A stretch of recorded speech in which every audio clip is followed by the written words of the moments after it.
जिंदगी में सबसे मुश्किल लड़ाई बाहर की नहीं होती। सबसे डरावनी, सबसे तकलीफदेह लड़ाई हमारे अंदर चल रही होती है। वो लड़ाई जहां एक तरफ हमारा डर खड़ा होता है और दूसरी तरफ हमारा धैर्य।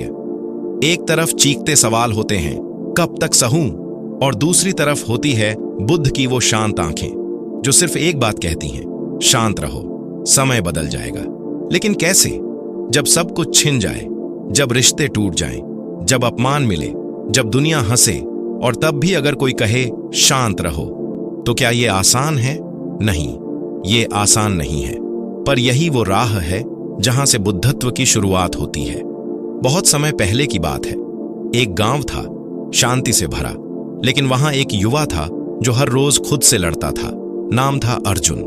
पढ़ा लिखा था, बुद्धिमान था, पर जिंदगी ने उसे बार बार तोड़ा। पिता की मृत्यु बचपन में, मां का बीमार पड़ना, कर्ज का बोझ, और ऊपर से रिश्तेदारों का ताना। कुछ करेगा भी या ऐसे ही रोएगा? वो हर रोज एक पहाड़ की चोटी पर जाकर चिल्लाता था, हे भगवान, क्यों मैं, और कब तक?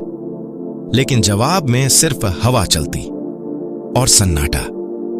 एक दिन एक वृद्ध साधु उसी पहाड़ की चोटी पर बैठा मिला, शांत, स्थिर, मानो हवा भी उससे पूछकर गुजरती हो। अर्जुन गुस्से में बोला, आप चुप क्यों हैं? क्या आपको दर्द नहीं होता? साधु मुस्कुराया और सिर्फ इतना कहा, समय कैसा भी हो, शांत रहना सीख जाओगे। अर्जुन हंस पड़ा, ये कौन सी किताबों की बात कर रहे हो? जब पेट में आग हो, मन में घाव हो, तब ये शांति के प्रवचन अच्छे लगते हैं। तब साधु ने एक लंबी सांस ली और बोले, मैं एक कहानी सुनाऊं? बुद्ध एक गांव में पहुंचे थे। वहां लोग उन्हें सुनने इकट्ठा हुए। एक आदमी ने उन्हें अपशब्द कहे, तुम झूठे हो, धोखेबाज, खुद को भगवान कहने वाले। बुद्ध ने कुछ नहीं कहा। लोग चौंक गए। भगवान, आपने कुछ उत्तर क्यों नहीं दिया? बुद्ध ने मुस्कुराकर कहा, अगर कोई आपको उपहार दे और आप उसे स्वीकार ना करो, तो वो उपहार किसका रहता है? लोग बोले, उपहार तो देने वाले का ही रहेगा। बुद्ध बोले, बस वैसे ही, मैंने उसकी गाली को स्वीकार ही नहीं किया, तो अब वो गाली मेरी नहीं है, उसकी है। अर्जुन फूट फूट कर रो पड़ा।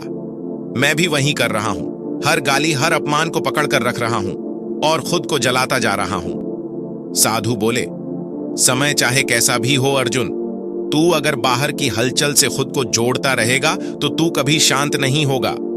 लेकिन जब तू भीतर की शक्ति से जुड़ जाएगा तो तूफान भी तुझे हिला नहीं पाएगा। साधु ने अर्जुन को 3 बातें बताईं जो बुद्ध ने अपने शिष्यों को सिखाई थीं। सब कुछ अस्थायी है, चाहे दुख हो या सुख। दुख आया है, जाएगा, सुख आया है, जाएगा। तू नहीं बदलेगा। अगर तू स्थिर रहना सीख जाए, प्रतिक्रिया से पहले रुकना सीखो। गुस्से में, डर में, दुख में जो पहला जवाब आता है वो अक्सर गलत होता है। बुद्ध कहते थे, एक सांस लो, फिर उत्तर दो। भीतर की आवाज को सुनो, बाहर की नहीं। दुनिया बोलेगी तेरे बस का नहीं, मन कहेगा मैं कर सकता हूं। फैसला उस आवाज का होना चाहिए जो अंदर से आती है। वो कहते हैं ना, जैसे ही तुम अपने अंदर शांति ढूंढने लगते हो, जीवन तुम्हें वही चीज सामने लाकर खड़ा कर देता है जिससे तुम सबसे ज्यादा डरते हो। अर्जुन की जिंदगी अब थोड़ा सुकून देने लगी थी। रोज पहाड़ पर बैठना, साधु से बातें करना, बुद्ध की शिक्षाओं पर ध्यान लगाना, शांति धीरे धीरे अंदर घर करने लगी थी।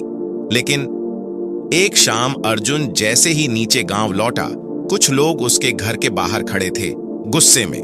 उनमें से एक ने कहा, कर्ज चुकाने का वक्त खत्म हो गया है अर्जुन, अब घर बेच दो या खेत। अर्जुन की मां अंदर बीमार पड़ी थी, घर में खाने को अनाज नहीं था, और अब वो अंदर से कांप गया। वही पुराना डर, वही बेबसी फिर से सामने खड़ा था। अर्जुन घर के पीछे एक सूखी जमीन पर जाकर बैठ गया। न आंखों में आंसू थे, न मुंह से आवाज, बस दिल की धड़कनें तेज थीं। वो बड़बड़ाया, बुद्ध कहते हैं शांत रहो, लेकिन अब क्या करूं? अब भी शांति की बात करूं? उसी वक्त साधु वहीं आ पहुंचे, जैसे जीवन ने अर्जुन की पुकार सुन ली हो। साधु ने पूछा, तू डरा हुआ है? अर्जुन बोला, हां, और इस बार बहुत गहरा डर है। अब की बार सिर्फ जिंदगी नहीं, मां की सांसें भी दांव पर हैं। साधु कुछ देर चुप रहे, फिर बोले, यही तो असली परीक्षा है अर्जुन। तू जिन चीजों को खोने से डरता है वो तुझे बांध कर रखती है। साधु ने एक और घटना सुनाई। एक बार गौतम बुद्ध ध्यान में बैठे थे। उनके पास एक सैनिक आया, हाथ में तलवार थी। वो चिल्लाया, अगर अभी बोले नहीं तो मैं तुम्हारा सिर काट दूं। बुद्ध ने आंखें खोली, मुस्कुराए और बोले, तू कुछ नहीं काट सकता। सैनिक गुस्से में, क्या मतलब?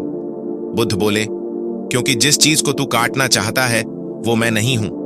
मेरा शरीर तेरा शिकार हो सकता है, लेकिन मेरी शांति नहीं। अर्जुन के अंदर कुछ हिला। वो सोचने लगा, अगर मैं डर के सामने भी शांत रहूं तो शायद मैं भी उस स्थिति को नहीं, खुद को जीत लूं। पर फिर डर वापस आया। अगर घर चला गया तो मां का क्या होगा? तभी साधु ने कहा, डर एक तरंग है अर्जुन, तू उसे देख, महसूस कर, लेकिन उसका हिस्सा मत बन। साधु ने अर्जुन से पूछा, क्या तू उस चीज के लिए तैयार है जो सबसे जरूरी है? अर्जुन बोला, मतलब? साधु ने कहा, तू सिर्फ सोच रहा है, डर रहा है, लेकिन कुछ कर नहीं रहा। बुद्ध ने एक बात कही थी, डर तुम्हें बांधता है, कर्म तुम्हें आजाद करता है। अर्जुन ने उस रात एक निर्णय लिया, मैं डरूंगा नहीं, मैं कदम उठाऊंगा। भले ही हालात मेरे खिलाफ हों, लेकिन मैं भीतर से हार नहीं मानूंगा। अर्जुन ने अगले ही दिन गांव के प्रधान के घर जाकर काम मांगा। वहां खेतों में मजदूरी करने लगा। दिन में मां की सेवा करता, रात में ध्यान करता। धीरे धीरे लोगों ने उसकी ईमानदारी देखी, उसका संयम देखा, और एक दिन वही व्यक्ति जो घर छीनना चाहता था अर्जुन के पास आया और बोला, तूने बिना बदले के मेहनत की, तूने अपमान का जवाब अपमान से नहीं, कर्म से दिया। ये रहा तेरा कर्जनाम, फाड़ दे इसे।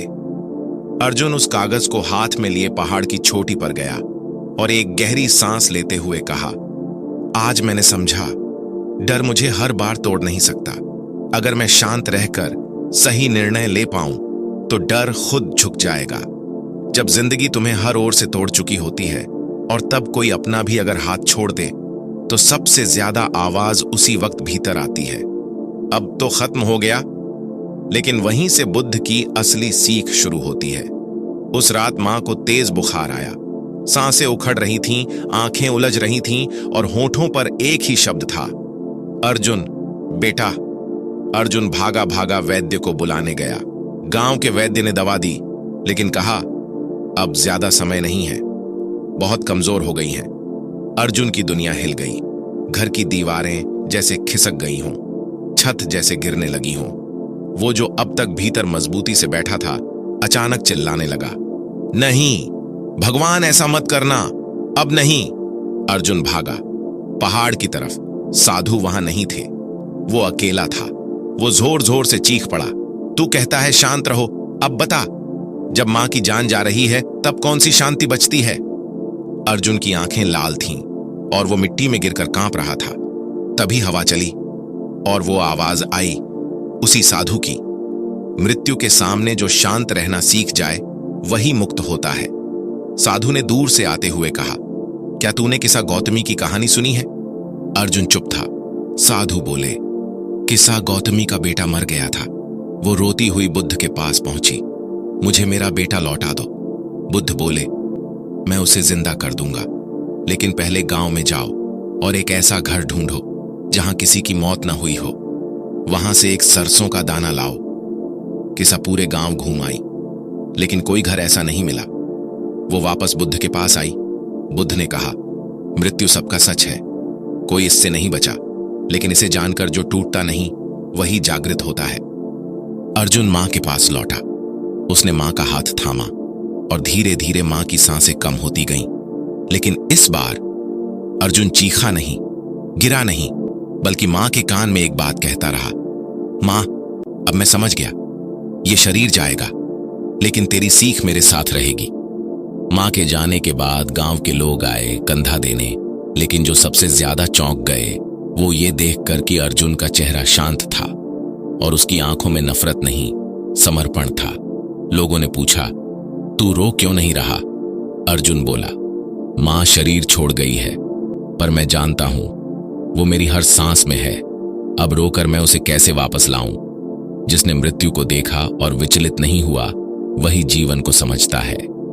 अर्जुन अब पूरी तरह बदल चुका था।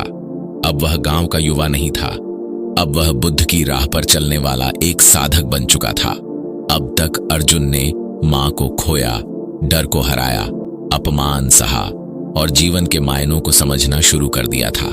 लेकिन दोस्तों, जीवन वहीं खत्म नहीं होता जहां हमें लगता है कि हमने सब कुछ समझ लिया है। असल खेल तब शुरू होता है जब दुनिया तुम्हारी साधना पर ताली बजाने लगती है। सिर्फ एक सवाल पूछता हूं, क्या तुम शांति को तब भी पकड़ कर रख सकते हो जब पूरा संसार तुम्हें उकसा रहा हो दौड़ने के लिए? अब लोग उसे गुरु कहने लगे थे, उसकी बातें लोग लिखने लगे थे, उसकी एक झलक पाने के लिए लोग लंबी यात्राएं तय कर रहे थे।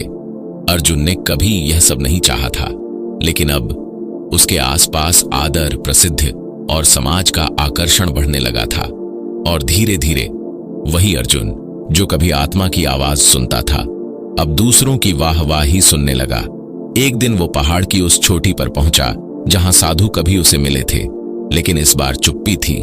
कोई साधु नहीं, कोई आवाज नहीं, बस मन में एक सवाल, क्या अब मैं भी शांति को छोड़कर अहंकार की ओर बढ़ रहा हूं? साधु की एक पुरानी बात याद आई। बुद्ध जब सबसे बड़े बन गए थे तब उन्होंने सबसे चुपचाप बन जाना चुना। गौतम बुद्ध को कई राजाओं ने सोने के सिंहासन, महल और हजारों अनुयायी देने की पेशकश की थी, लेकिन बुद्ध हर बार मुस्कुराकर कहते थे, मैं कोई गुरु नहीं, बस एक पथिक हूं। जिस दिन लोग मुझे देवता समझने लगेंगे, मैं सत्य से भटक जाऊंगा। वो उस रात सो नहीं पाया। मन में एक द्वंद्व चल रहा था, क्या मैं लोगों की आंखों में बड़ा बन रहा हूं लेकिन अपनी आत्मा में छोटा? क्या मैं अब खुद को बुद्ध समझ बैठा हूं? अर्जुन ने अगली सुबह सबको बुलाया और कहा, आज से मैं फिर एक पथिक बन रहा हूं। मैं कोई गुरु नहीं हूं, मैं अब फिर से खोज में जा रहा हूं, उस मौन की, उस शांति की जिसे मैंने खो दिया। गांव वाले हैरान, पर आप तो हमारे गुरु हो। अर्जुन मुस्कुराया, अगर मैं सच में गुरु होता तो तुम्हें मुझसे नहीं, अपने भीतर से जुड़ने सिखाता, और वो मैं नहीं कर पाया। अर्जुन एक बार फिर जंगलों, पहाड़ों और मौन की ओर बढ़ चला। सालों बीते, किसी ने उसे कहीं नहीं देखा। एक छोटी सी कुटिया में एक युवा साधु पहुंचा। वहां दीवार पर एक कागज चिपका था, उस पर सिर्फ इतना लिखा था, अगर तूने सब खो दिया है तो अब तू खुद को पा सकता है। अगर तू शांत रह सका है तो तू बुद्ध बन सकता है। समय जैसा भी हो, तू भीतर ठहरा रहा, यही तेरा बोधि है। उसने नाम छोड़ दिया था, पर उसकी शांति अब हवा में थी। उसकी साधना अब कहानी बन चुकी थी और उसकी चुप्पी अब शिक्षा बन गई थी। अब जब तुम ये पढ़ रहे हो तो रुको, सांस लो और खुद से एक सवाल पूछो, क्या मैं उस अर्जुन की तरह भीतर की आवाज को दुनिया के शोर से ऊपर रख पा रहा हूं? अर्जुन की यात्रा सिर्फ उसकी नहीं थी, वो हर उस इंसान की कहानी थी जो जीवन की ठोकरों के बीच खुद को खोजता है। डर आया, वियोग हुआ, मोह ने जकड़ा, लेकिन हर मोड़ पर अर्जुन ने एक चीज सीखी, अब अर्जुन कहीं नहीं है, वो हर उस शख्स के भीतर जीवित है जो बुरे समय में भी शांति को थामे रहता है। और हमारी छोटी सी मेहनत के लिए वीडियो को लाइक करके चैनल को सब्सक्राइब जरूर कर देना।